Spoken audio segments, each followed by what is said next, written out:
Assalamualaikum warahmatullahi wabarakatuh.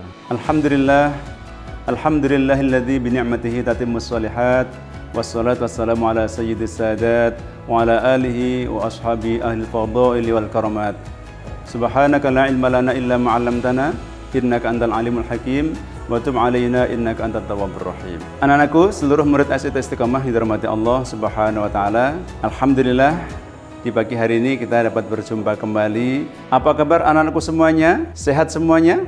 Alhamdulillahirabbil alamin. Semoga kita semuanya senantiasa dalam lindungan Allah Subhanahu wa taala. Mari kita bersyukur pada Allah atas limpahan rahmat-Nya sehingga kita di pagi hari ini bisa hadir sama-sama di sekolah kita. Kita juga bersalat kepada baginda Nabi Muhammad SAW dengan ucapan Allahumma sholli ala Muhammad wa ala ali Muhammad. Anak-anakku yang dirahmati Allah Subhanahu wa taala, alhamdulillah baru saja kita menyelesaikan ibadah puasa Ramadan. Hari ini kita berada di pertengahan akhir daripada bulan Syawal. Maka Ustadz tidak lupa mengucapkan selamat Hari Raya Idul Fitri. Taqabbalallahu minna wa minkum wa taqabbal ya karim. Mohon maaf lahir dan batin.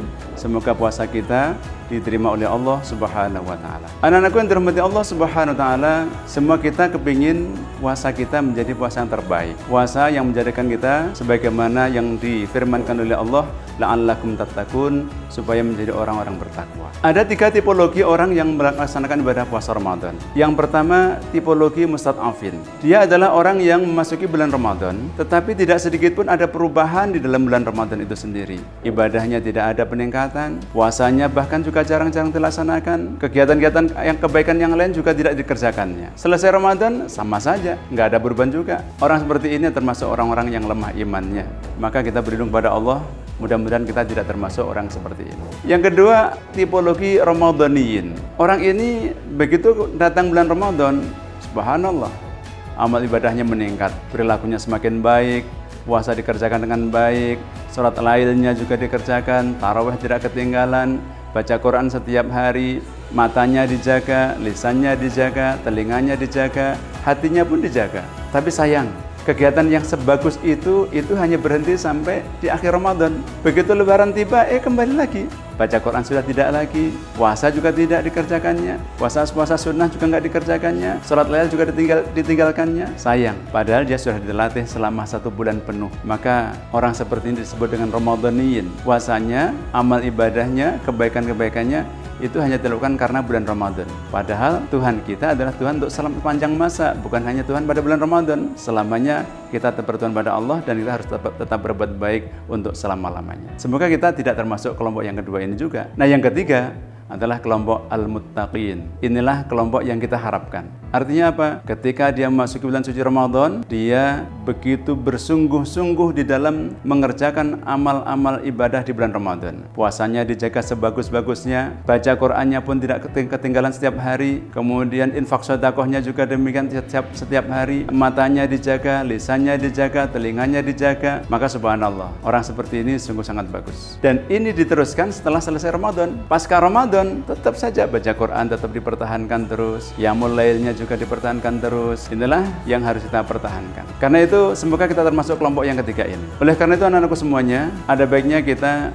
menyimak pesan Nabi SAW ketika beliau mendapatkan atau kedatangan malaikat Jibril, di mana malaikat Jibril berpesan kepada Nabi Muhammad, "Hai Muhammad, hiduplah sesukamu, tapi ingat kamu nanti bakal mati." Kita semuanya pasti akan mati. Ainama takunu yudrikumul maut. Dimanapun kamu berada, kamu pasti akan menemukan yang namanya mati. Kullu nafsin dha'iqatul maut. Setiap jiwa pasti akan merasakan mati. Karena itu orang yang cerdas, kata Rasulullah, orang yang hidupnya dipersiapkan untuk kematiannya. Kemudian yang kedua, beramallah kamu dengan sesukamu, tapi ingat semua amalmu nanti pasti akan dibalas. Amal kita semuanya pasti akan dibalas oleh Allah Subhanahu wa taala, baik yang baik maupun yang buruk. Karena itu beramallah yang baik agar balasannya pun juga yang baik.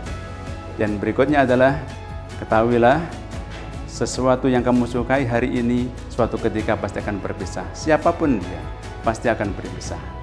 Dan yang keempat pesannya malaikat Jibril, hendaknya kita mempertahankan qiyamul lail kita, salat lail kita. Apakah anak-anakku semuanya masih salat lail setiap malam? Apakah masih salat tahajud setiap malam?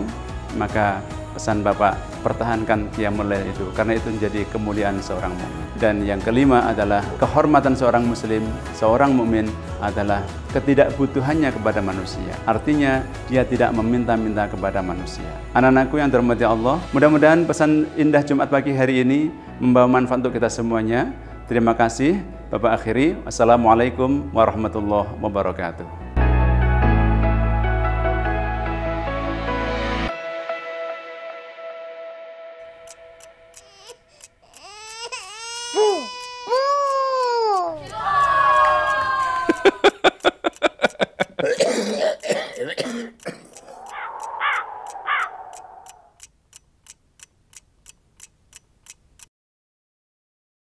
وما الحياة الدنيا إلا لعب وله وللدار الآخرة خير للذين يتقون أفلا تعقلون